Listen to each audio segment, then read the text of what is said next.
The other big story that we have been tracking, ladies and gentlemen, the global balance of power is now being tested as Washington fires what many see as the first shot with Maduro's capture. Now, as Trump doubles down with renewed threats to annex Greenland, NATO has pushed back, warning that any forceful move could actually shatter the alliance. The world is bracing for impact, a dynamic shift in regional balance. The question is, who will be Trump's next target in this bold, unpredictable push for American dominance?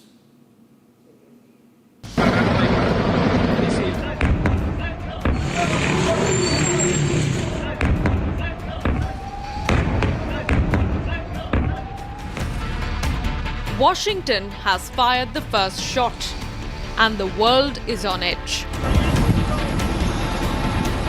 Well, I knew the possible danger. It's a very dangerous operation. It was amazing that they had a few injured, but all are good shape right now. The bravery was incredible. They got off the helicopter and the bullets were flying all over the place. With Trump doubling down on hardline decisions, the question is, who is next on the hit list? We need Greenland from a national security situation. It's so strategic. Right now, Greenland is covered with Russian and Chinese ships all over the place. We need Greenland from the standpoint of national security. And Denmark is not going to be able to do it, I can tell you. From Latin America to Europe, nations brace for impact. Some call it a gangster operation. American attack against Venezuela is a classical gangster operation. They are taken hostage to capture money and assets of an attacked family or a company. We deal with a classical gang attack against an independent country. China has expressed grave concern on Sunday afternoon over the U.S. forcibly seizing President Maduro and his wife and taking them out of the country. A Chinese Foreign Ministry spokesperson released a statement saying that the U.S. action is a violation of international law, the basic norm of international relations, and the purposes and principles of the UN Charter. While others call for de-escalation. The current crisis have brought about two opinions. The main government, the leading government, is of the opinion that de-escalation and public safety is of prime importance. This scenario has to be seen how it escalates because this directly conflicts with China wanting to infiltrate Taiwan, and this stands in the same scenario. So crucially, how things develop has to be seen. President Trump's bold decision to intercept and arrest Venezuelan President Maduro in his pajamas in the middle of the night sends shockwaves through the world, affecting both friend and foe alike. Obviously, the Venezuelans have been affected, all of those in Latin America, but this has been really felt throughout the world. But amid all this, the supreme leader in Iran is missing from public eye, while the nation remains in chaos.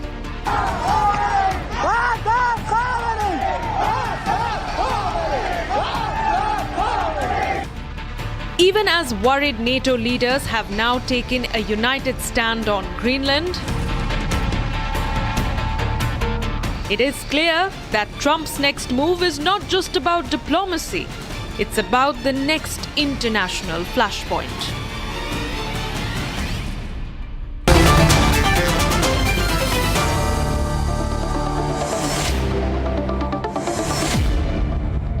Peter Kuznick, it appears that Donald Trump's appetite in the Western Hemisphere appears to be completely insatiable. There is no end to it. Greenland is something that he has been talking about for a very long time, but it takes away the moral standing that the Trump administration would have when it comes to dealing with Russia and Ukraine. Yes, Trump, in his national security strategy, issued what he called the Trump corollary to the Monroe Doctrine, which said that the U.S. is going to dominate this hemisphere and do and take what it wants. What we're seeing is a reversion to Peter Kusnik, I'm sorry to interrupt you. I believe that President Trump is speaking on a particular issue. Let's just quickly listen in what he's saying, and we'll come back. You win the presidency, and we sure as hell are having a successful presidency. I will say that. But even if it's a successful presidency, it's been nothing like what we're doing. We had a very good day 2 days ago, too. But even if it's successful, they don't win.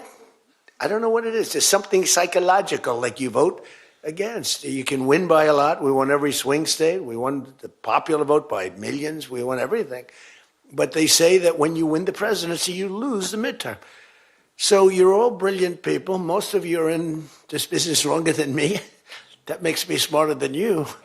Because look where I am. Peter Kusnik, I don't think so. Like, barring a statement that he's just made about the statement that he made about what happened just 2 days ago, and he's still bragging about the military success. Peter Kusnik, the question that I'm asking you, that where does this really end? Because today, America continues with the Monroe Doctrine that it has had, because the tone and tenor completely appears to be that.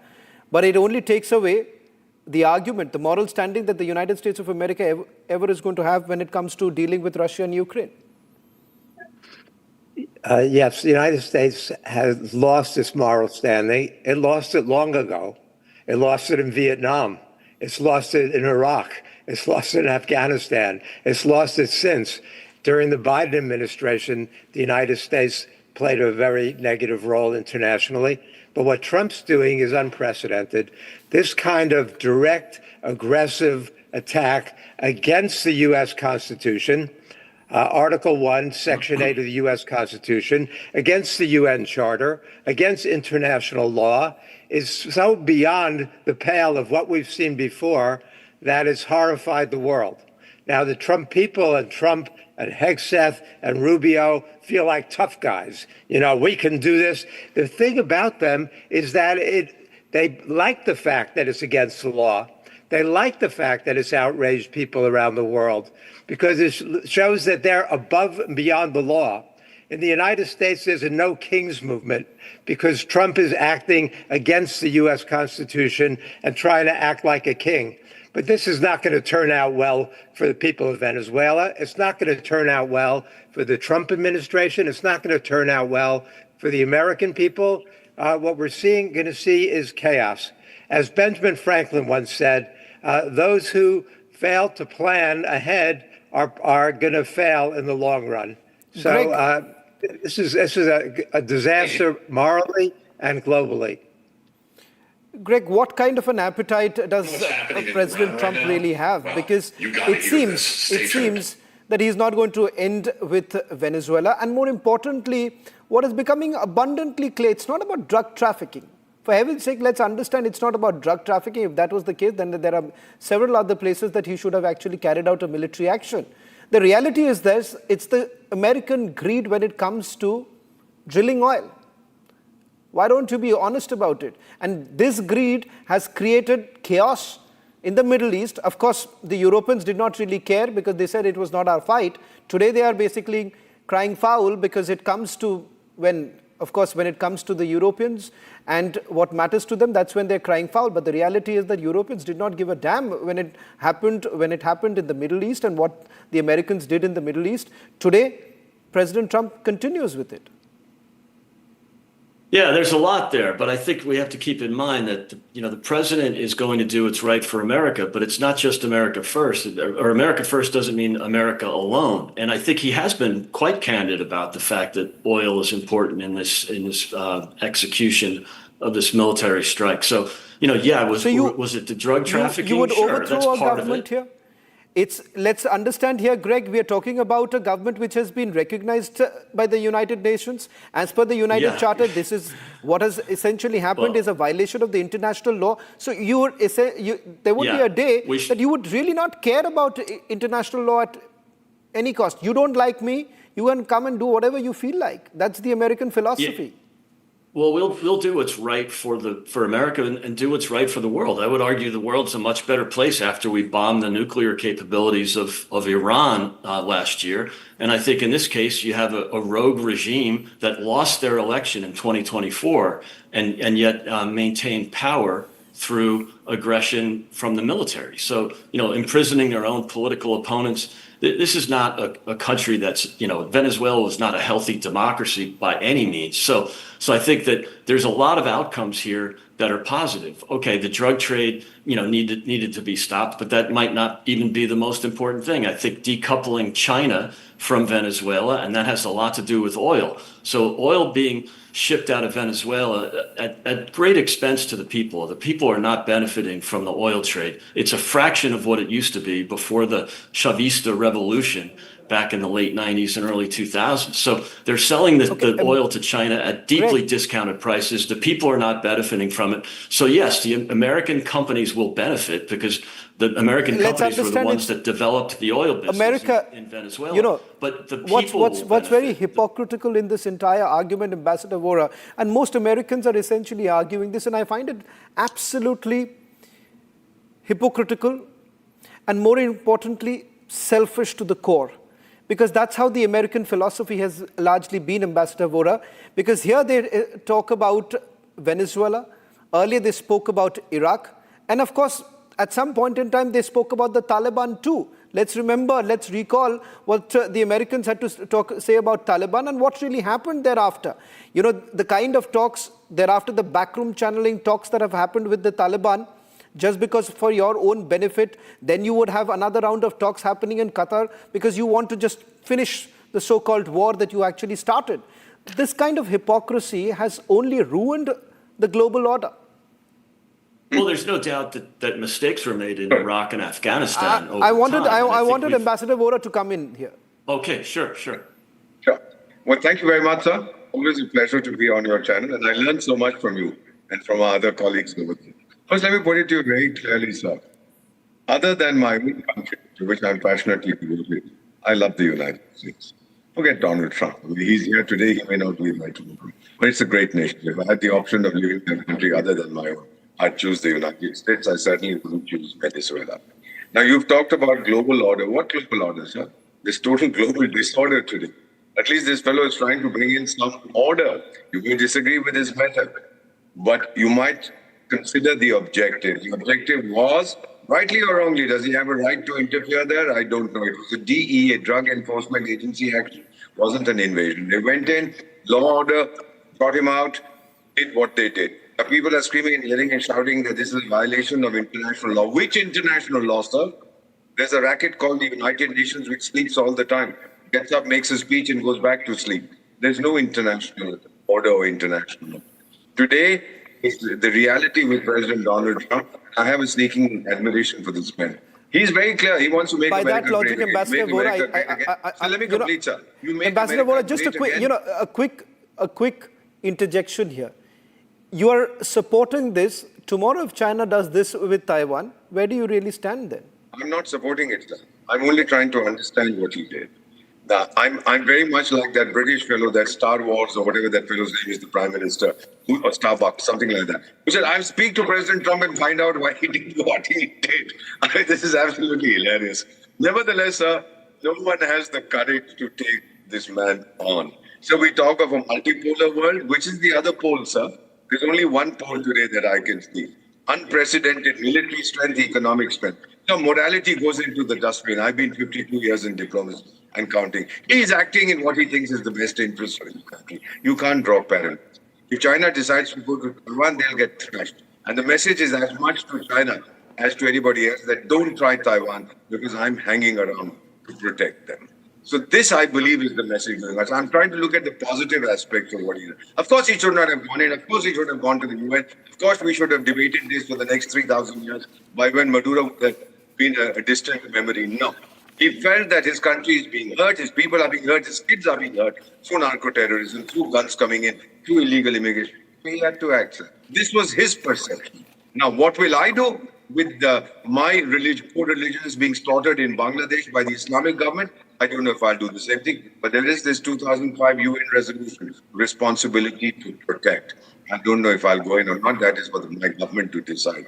If I were to take a decision, yes, I'd go in and beat the hell out of those guys who are oppressing their minority. I rest my case by saying, sir, look at it from his point of view.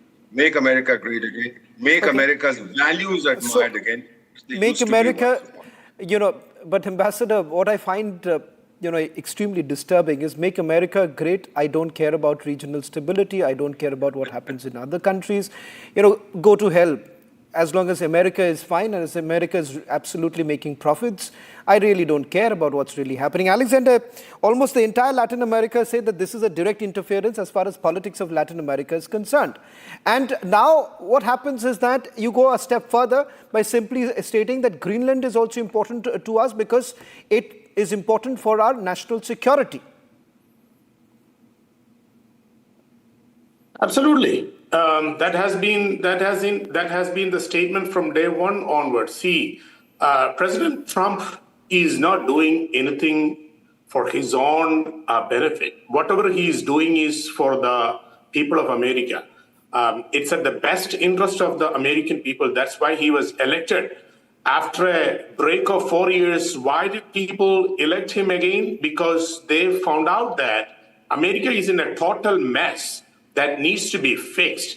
We need a leader. America did not have a leader for 4 years under Biden. The whole world was mocking at America. They were looking at America as just buffoons because nothing was happening. So the people of America decided to choose Donald Trump as their leader because we needed a leader. We did not have a leader. So from day one onwards, what happened in the entire country? The border crisis, that was the biggest issue that we were facing. The drug trafficking, the human trafficking through the border from the South American countries, that was completely stopped. So why these nations are against Alexander, us? as far as drug trafficking is concerned, can you please then tell me this, that is it only Venezuela? Is it only Venezuela? No. And why exactly only Venezuela? If at all America was getting so much affected, it was getting so affected by drug trafficking, then why not take action against the other countries that are equally responsible? He made it very clear to Cuba, Mexico, Colombia. He told the Colombian president that you are a cocaine dealer. You're the manufacturer of cocaine. Imagine what happened to India when Pakistan, Bangladesh, our border countries who don't like us when they traffic drug into the country of India. Let's be very clear.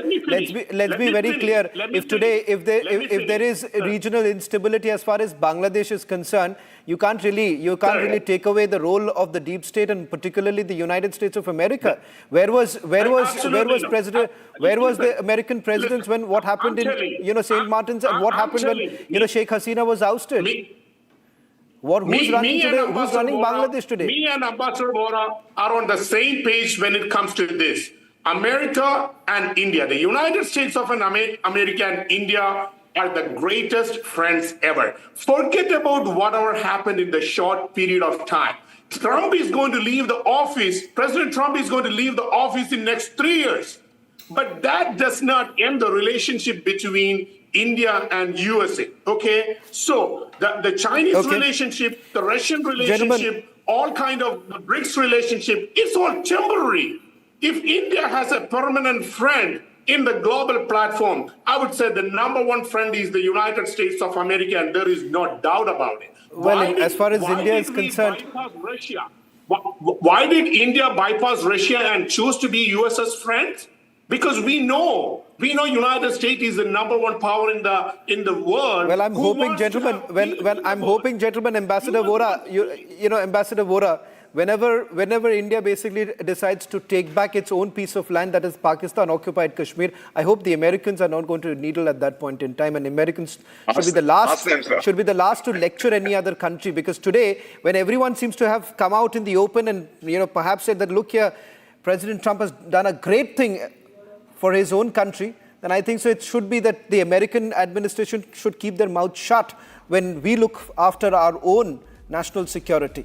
Gentlemen, thank you very much for joining us on this debate. Now at 9 p.m. coming up with my colleague Niranjan and Abhishek, the debate on the Tukre gang and why exactly every time that the Tukre gang is essentially exposed, you have one institution which comes up time and again, JNU. That's exactly what has happened after the verdict that was passed by the Supreme Court. Yet again, controversial statements, slogans that were made inside the campus. That's coming up with my colleague Niranjan and Abhishek.